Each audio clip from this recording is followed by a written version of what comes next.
Is Vietnam still at war? Okay. Do they live in mud houses? Oh my god. Do they eat dogs there? Okay. Let's go, Jam. Last night we put out a question on our Instagram asking you guys what you'd like to know or if you have any curiosities about Da Nang in general or Vietnam in general. So in today's video, we're going to answer those real time, starting with this one.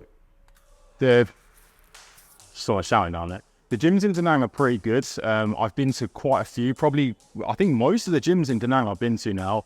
The one I'm currently at is TV Fitness Club. I think this one is the best one for me because it's got the most variety of equipment, the most clean equipment, and the fairest price. Some of the bigger gyms like California Fitness have really inflated prices, like £100 a month, which is crazy. But I pay like 400,000 VND for this gym a month, which is, I think, pretty good.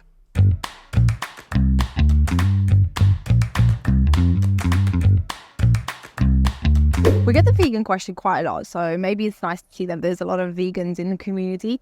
But this is probably one of the best vegan restaurants, I would say, in Da Nang. It's called Roots, and not only is the food vegan, but also they're very sustainable in terms of what they use. Like, look at this coffee. Forget the coffee, but look at the straw. Watch me right now. Guys, this straw is bamboo straw. Listen to it. Hard as a rock. Paper ones, I mean, they're just criminal, so nobody should be using paper straws. Fine, you can put plastic ones in the bin. But this one's so good. Why have we never thought to do bamboo straws anywhere else? I feel like we should just start the whole bamboo straw petition. But yeah, and the food's also amazing, so definitely come here.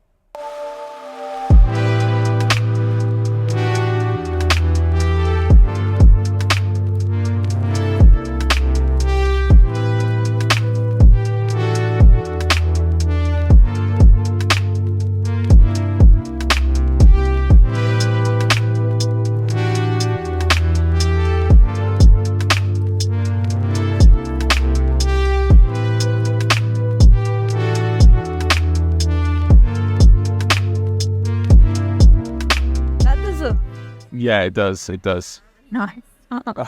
Just give it a good bite. What's the verdict? I love the fact that this question is a priority if you're thinking about living here. Sorry, I just got shook by that. Oh my god. I haven't had this in ages and it's just gonna like taste delicious. But yes, there is a Starbucks. There's a few actually.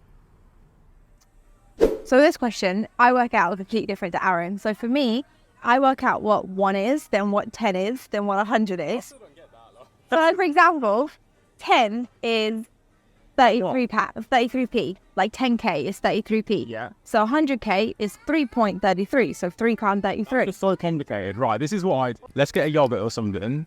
Like, for example, this one. 29k. That's a pound. Simple. 24k, about 9. It's not exactly a pound. 30k is exactly like £1. Or 24k, I'd be like, oh, it's like £2.80. Okay, so what if I said, what's 294k? It's nearly £10 because 300k is £10. Oh. No, now Carlo is having a nap, so I'm just taking a second to do his resource for his homeschooling. But at the same time, I thought I'd take this opportunity to show you guys sort of like there's some of the stuff that I do with him. Like this book is so handy. So it's like super tedious to create, but it's really handy. I'll link it below because it's top notch if your child's like under 3. What is this hair?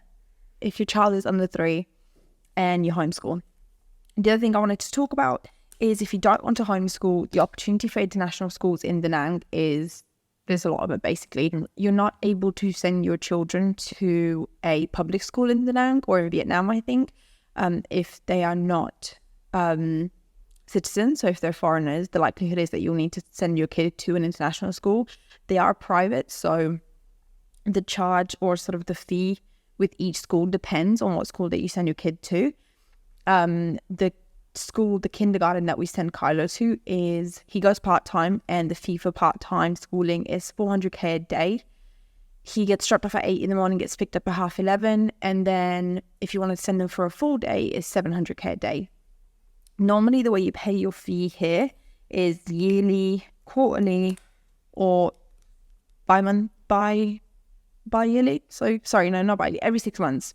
But yeah, there's definitely just do your research. I'll link below some kindergartens that we know of and that have had really good reviews from our friends who have kids, but also other expats. So if you want to check those out, go ahead. And if you do want to learn more sort of about homeschooling and homeschooling resources and how to homeschool or how to even start, go ahead and follow me on our TikTok or on our Instagram, because sometimes I tend to just go off on a rant and tell you all about it. So go ahead and do that. Yeah, so this question, it's super underdeveloped here. You know, barely find any shops really. Oh, do you want to go to Tommy Hilfiger? Yeah, sure. Oh, babe, look. Should we get a Dyson Mover for our mud house? So it's mid-October. I'd describe it as... Mid-October? It's the beginning of October. I'd describe it as like quite sunny right now, bit windy, but not so bad. But yeah, right now we've got sun. We got clear skies, and it will last approximately a few hours. The one thing I will say, never ever trust the weather system online. You know, when you Google it and you say, what's the weather going to be like today? Yeah, it's just not accurate here. So even though it's sunny now, a few hours later, it's literally torrential rain, look. And it's flooding everywhere, so that's so much fun. So the question is, do people eat dog meat in Vietnam? It's not illegal, so I will say that. So the answer is yes. But I do feel like there's a constant misconception around the fact that people think that you could just go to like the night market and you're just going to get it given like accidentally when you ordered pork or something. That's not the case at all, because in actual fact, it's quite like a delicacy, I would say. It's a delicacy, and if you did find it anywhere, you would know what you're buying. So yeah, because it is like it's advertised, because obviously because it's not illegal, like it is advertised as dog meat and you can purchase dog meat, and it's not cheap either. So yeah, that's just a common misconception that you have. But again, it's not in every province in not in province in Vietnam that you see that. Yeah. So let's just leave it at that. So some people are asking about whether it's hard being away from family. I would say, yeah, of course it is, but you know, there are ways to stay really connected, aren't there? Yeah, so we used to, for example, do dinner at my mum's house probably like 4 or 5 times a week. Yeah. And now, you know, you still can have those moments where you're talking to each other and having food together. It just might mean that they're having dinner whilst you're having breakfast, but you're on FaceTime, you know? Yeah. It's just finding ways to navigate your relationship, even though you're long distance, you are still very close. Like, we still talk quite a lot, you know, we still go for advice. It's pretty much the same. It's just virtual, especially in this day and age. You don't really have to worry about that much. And especially with us having a child, they can come and visit. You can go and visit. So those things are still possible. Yeah. But also, who wouldn't want to come here? I mean, look at it. Look at it. It's a tropical paradise. Last question is, will we spend Christmas in Vietnam? No, we won't. We'll be going to Bangkok, which is, we're excited for, aren't we? Yeah, we've never really done Christmas anywhere else but the UK and Romania for me. So this will be really exciting. Yeah. So yeah, but we will probably film. So definitely subscribe, and thank you for watching today's video. If you made it to the end. Again, if you haven't, I'm disappointed, but we move on. That's fine. See you guys next time. Peace.